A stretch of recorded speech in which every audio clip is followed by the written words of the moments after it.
বাঙালি খাদ্যরসিকে সবাইকে স্বাগত। আজ আমি দেখাবো গুজিয়ার রেসিপি। এই রেসিপিটা ইউপি, বিহার ও গুজরাটে হোলির সময় বানানো হয়। আর যেহেতু সামনেই হোলি, তাই আর দেরি না করে চলুন বানিয়ে ফেলি গুজিয়া। বেঙ্গল বাদ দিয়ে বাকি স্টেটে এই গুজিয়াকে পিরিয়কেও বলে। এখানে আমি প্যানের মধ্যে দিয়ে দিচ্ছি 3 চামচ ঘি। ঘিটা গরম হয়ে গেলে ড্রাই ফ্রুটস এর মধ্যে দিয়ে হালকা করে ফ্রাই করে নেব। এখানে আমি স্লাইস করে রাখা কাজু, পেস্তা, কিশমিশ, বাদাম 2 চামচ করে দিয়েছি। এবার ভালোভাবে মিশিয়ে নিচ্ছে। যখন এই ড্রাই ফ্রুটসগুলো হালকা গরম হয়ে গেল, তখন এর মধ্যে দিয়ে দিলাম 1 কাপ সুজি। এইবার এই সুজিগুলোকে ড্রাই ফ্রুটসের সাথে ভালো করে মিশিয়ে নেব। এর মধ্যে দিয়ে দিচ্ছি 200 গ্রাম খোয়া ক্ষীর। এই ক্ষীরটা আমার বাড়ির বানানো।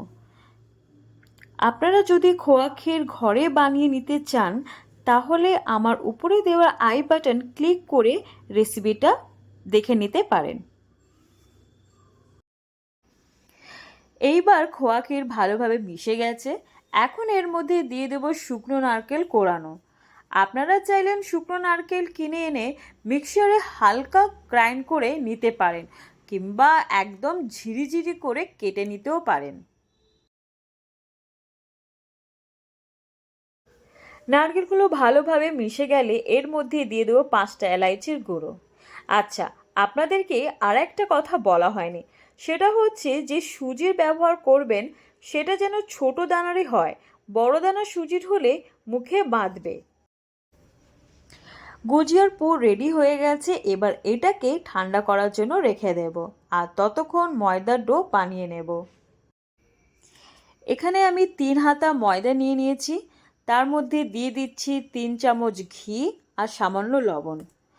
আপনারা এখানে রিফাইন অয়েল ব্যবহার করতেই পারেন। এখানে 300 গ্রাম ময়দা আছে, তাই আমি 3 চামচ ঘি অ্যাড করেছি।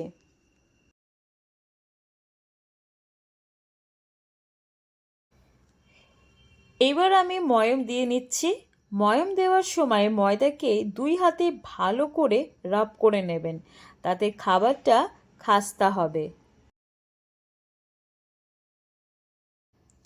এখন ময়াম দেওয়া কমপ্লিট।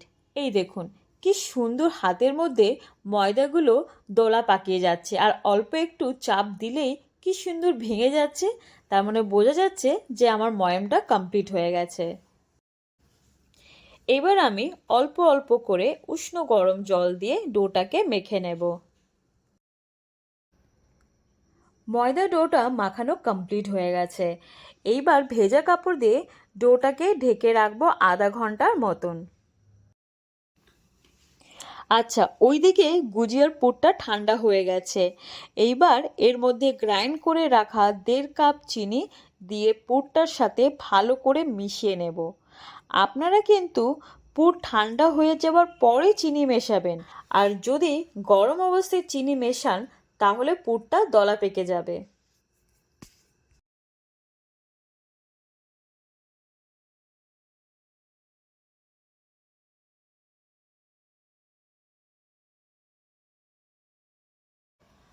আধা ঘন্টা হয়ে গেছে, দেখুন ডোটা কত সুন্দর নরম হয়ে গেছে। এবার এইটা একটু ভালো করে মেখে নিয়ে আমি লেচি কেটে নেব। এইবার আমি লেচিগুলোকে একটু মোটা করে বেলে নিচ্ছি। দেখুন এইভাবে রুটি বেলবেন। তারপরে একটা ঢাকনার সাহায্যে রুটিগুলোকে গোল গোল করে কেটে নিলাম। এরপর এর মধ্যে পুরগুলোকে ভরব। গোল গোল করে কাটার পর খুব সাবধানে এক্সট্রা ময়দাটা তুলবেন। এবার গুজিয়াটা বানিয়ে নেব। তার জন্য প্রথমে আমি রুটির ধারগুলোতে ভেজা আঙুল দিয়ে একবার বুলিয়ে নিলাম। এর মধ্যে পরিমাণ মতন পুর দিয়ে গুজিয়ার মুখটা বন্ধ করে দেব। তারপরে আপনারা চাইলে কাঁটা চামচ দিয়ে মুখটা ডিজাইন করে নিতে পারেন, বা অন্য রকমও ডিজাইন করে নিতে পারেন। এইভাবে আমি সব কটা গুজিয়াতে পুর ভরে নিচ্ছি। আমি এখানে এইভাবে ডিজাইনটা করে নিয়েছি। দেখুন কত সুন্দর লাগছে না? আপনারা চাইলে অন্যভাবেও ডিজাইন করতে পারেন।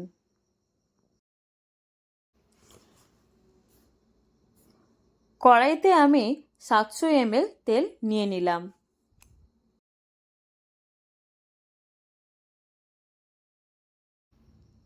এখন এইগুলো আমি চুবো তেলে ছেড়ে দেব। এপাশ ওপাশ করে ভাজার পর যখন পুরো ফ্রাই হয়ে যাবে তখন তুলে নেব।